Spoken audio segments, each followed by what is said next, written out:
Muji Allah. Itu kalau orang diridhoni Allah itu wali betul. Itu untuk jadi wali itu gampang. Kamu makan ridho, kamu nginjak buminya Allah ridho seneng, kamu hidup keseharian aman seneng.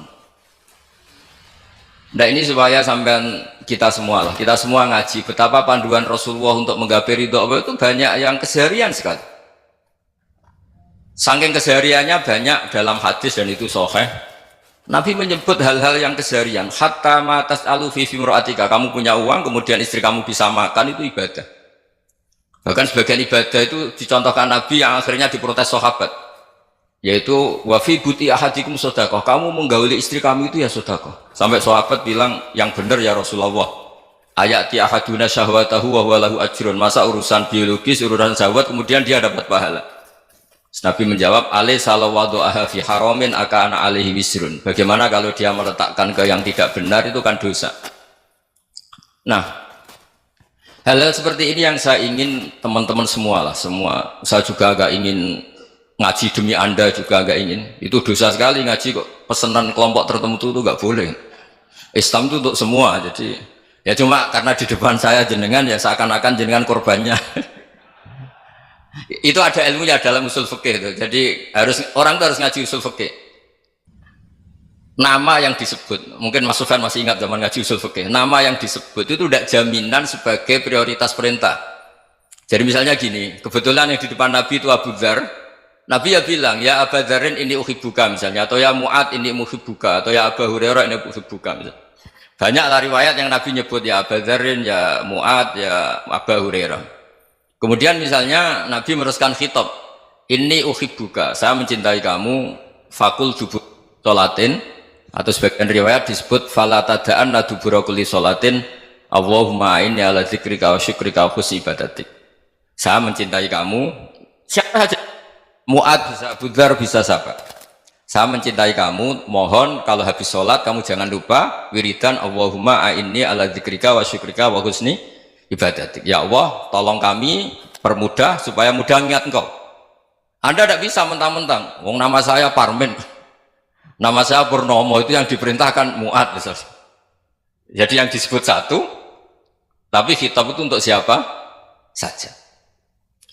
Saya teruskan ya. Jadi saya mohon semua kita melakukan kebaikan itu, kalau dalam kaidah fikih disebut al yakin la yuzalu bisyak.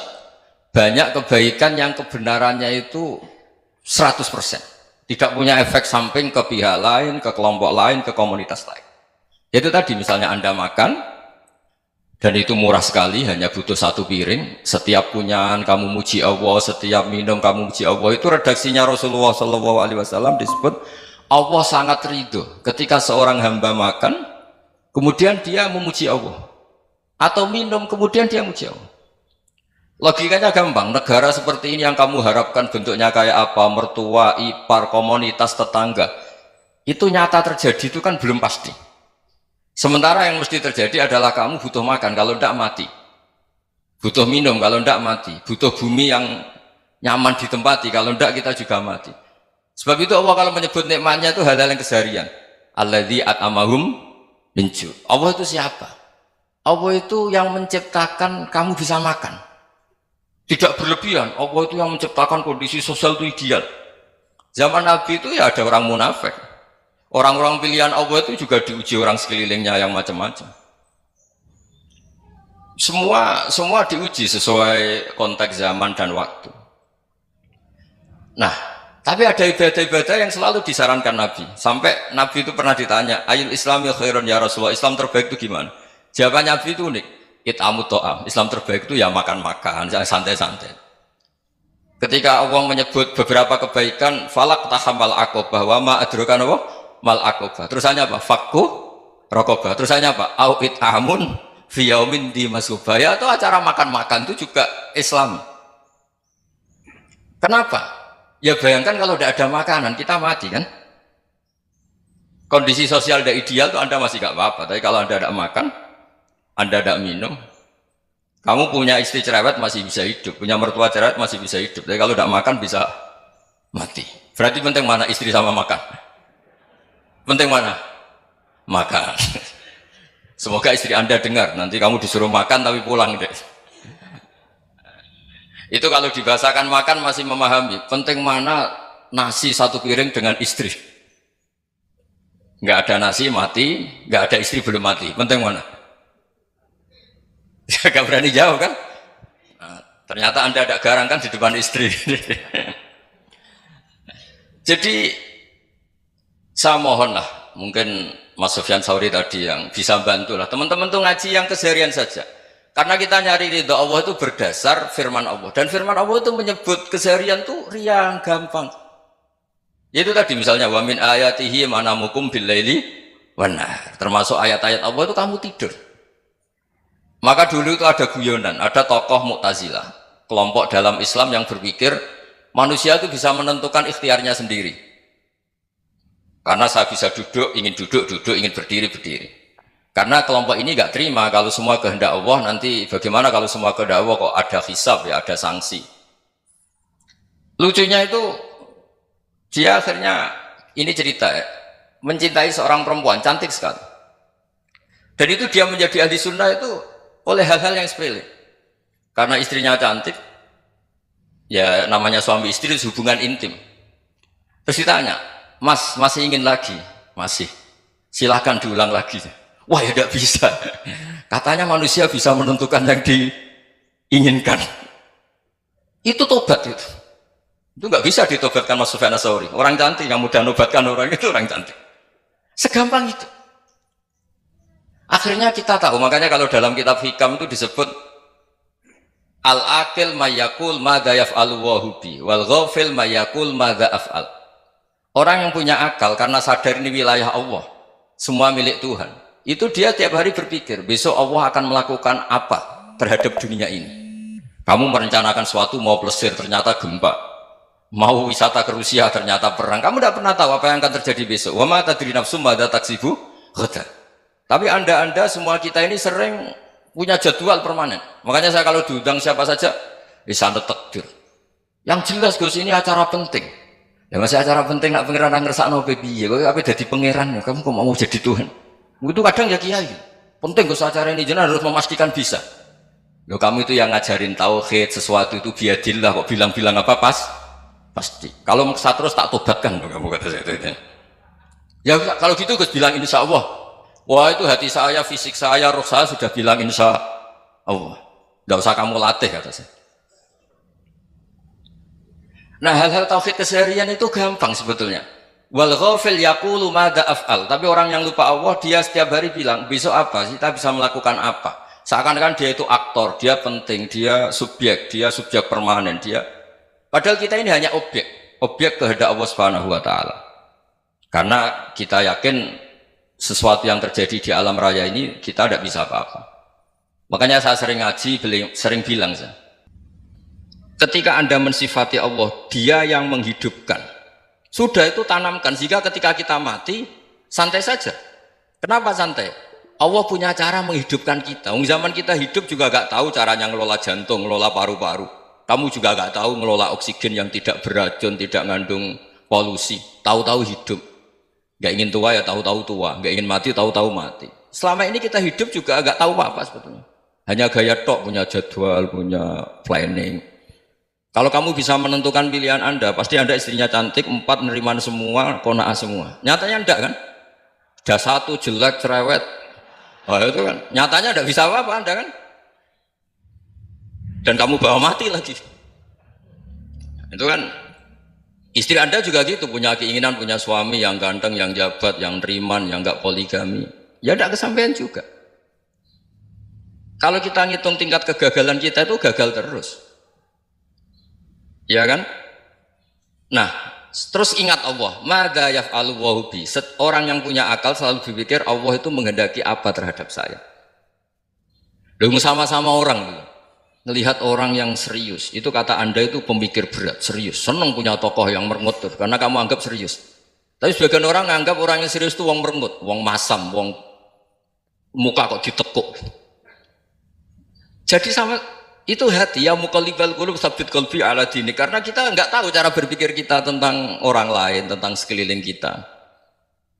Misalnya kita orang baik yang jenis ngrumat fakir miskin, ada orang bangun masjid mewah itu janggal.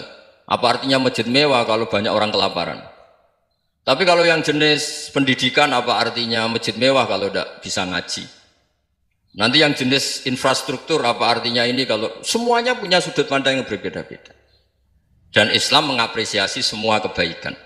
Tapi katakan semua kebaikan itu adalah kehendak Allah Subhanahu wa taala. Karena apapun baik Anda itu pakai fasilitas yang diberikan oleh Allah Subhanahu wa taala. Sehingga ini yang disebut kulillah tsumadarhum fi khawdihim yal'abun. Ya kembali tadi ke tema-tema bahwa keseharian Anda ini sudah Islami.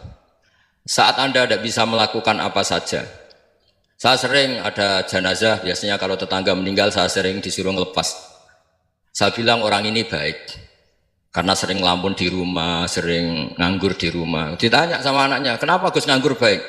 Ya kalau dia nganggur artinya juga nggak berbuat sesuatu yang maksiat kan? Ya kan, orang nganggur di rumahnya ya tidak bunuh orang, tidak maling, tidak korupsi, ya namanya nganggur di rumah. Lah cuma istri cara pandang nganggur gak menghasilkan uang itu, tapi juga gak menghasilkan kriminal kan. Jadi sebenarnya Islam itu cara, makanya kalau sampai ngaji usul fikih itu ada kitab usul fikih, namanya Lubul Usul, itu terkenal sekali di pesantren itu. Itu kalau ngapresiasi keseharian itu luar biasa. Izma min mubahin illa wa yatahaqqaqu bihi tarku haramimma. Karena keseharian yang mubah saat Anda lakukan itu ada kehebatan yang luar biasa, yaitu meninggalkan haram. Makanya dulu banyak orang-orang alim ketemu temannya itu guyon sampai semalaman. Itu biasanya yang semangat Islam itu kiai kok tidak tahajud, kiai kok tidak witir. Orang yang sedang mapan uangnya banyak, malam itu tidak kelayaban itu sudah luar biasa. Melawan nafsu supaya tidak maksiat itu sudah luar biasa. Supaya lupa guyon sama temannya semalaman sampai subuh. Gejolak-gejolokan mengenang zaman miskin, zaman kuliah nggak jelas, zaman apa. Melihatnya jangan tarkut tahajud. Seperti ini meninggalkan tahajud, tapi meninggalkannya ini talkul muharramat. Jadi kayak apa hebatnya? Sehingga Imam Ghazali punya riwayat yang agak unik. Hatta takuna ibadatu akhiri hadil ummah iku an-naum. Sehingga suatu saat ibadah terbaik umat ini itu tidur. Itu kan riwayat kontroversi. Ketika Imam Ghazali tanya, kenapa iya? Kenapa kamu mulai keluar dari rumah itu sudah banyak maksiat, melihat perempuan yang enggak mahram, melihat fenomena. Tapi kalau kamu tidur itu enggak melihat apa-apa. Tapi juga kamu jangan nganggap tidur itu ibadah betul. Saatnya melakukan fardu ain malah masih tidur. Tapi itu sudut pandang yang menjadikan kita Islam itu gampang. Jadi saat Anda tidak bisa aktivitas apa-apa, misalnya ada beberapa orang yang lumpuh. Lumpuh itu memang nggak bisa Jumatan, nggak bisa ibadah, tapi dia juga nggak bisa maksiat. Tidur itu memang Anda saat itu tidak bisa tahajud, tidak bisa witir, tapi saat itu ada zina, ada maling, tidak gosipkan orang, tidak bully orang, tidak menanamkan kebencian, tidak hasut. Sehingga tidur menurut Allah Ta'ala ya wa min ayatihi manamukum billaili apa? Wan nahar. Karena di tidur itu selain ada unsur istirahat, jaga stamina, juga ada unsur meninggalkan beberapa keburukan. Nah saya mohon ibadah yang keseharian ini kita jaga supaya kita semua baca ayat itu fase itu tertanam di hati. Allah itu siapa? Alladzi at'amahum min ju'i wa amanahum min khauf. Dan Allah kalau cerita di Quran itu anna sababnal ma'a sabba tsumma syaqqaqnal ardha wa syaqqa fa ambatna fiha habba wa inaba wa qadba wa zaituna wa nakhla wa hadaika hulba. Kamu tahu saya ini siapa kata Allah? Saya ini adalah Tuhan yang menurunkan air, kemudian ada tanaman banyak. Habba wa inaba wa qadba, ada zaitun, ada tin, kalau orang Jawa mungkin ada tela, ada padi, ada mangga, ada pisang. Sudah. Wa inaba wa zaituna wa nakhla wa hadaika hulba, ada perkebunan yang lebat. Tujuannya apa? Mata Allahkum, silahkan kamu pakai, kamu nikmati. Tapi karena kadang kita ini punya ide-ide besar. Tadi untuk syukur saja nunggu punya istri riman, rumah baik, tetangga baik, komunitas baik, semuanya baik baru syukur.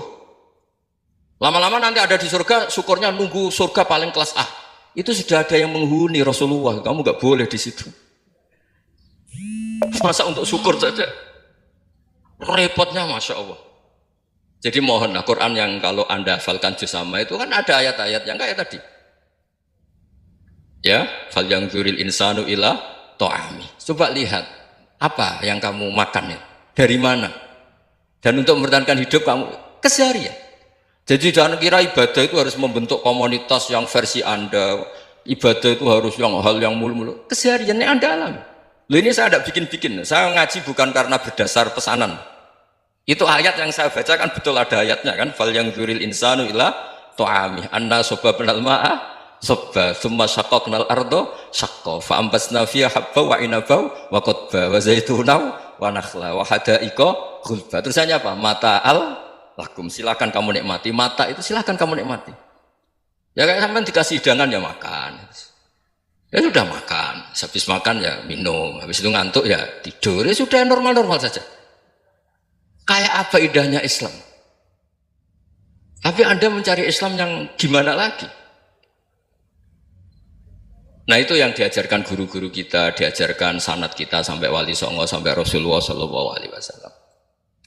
Bahwa pada akhirnya ada jihad, ada perang. Itu dulu memang perang, bukan membunuh, beda. Dulu kita dijajah Belanda ya perang, dan itu normal karena kita dijajah. Jadi ketika orang lain ingin baik sama kita, wa in ahadum minal musyrikin astajaroka ya fajirhu hatta yasma'a kalam Allah. Kalau mereka ingin baik ya kita baik.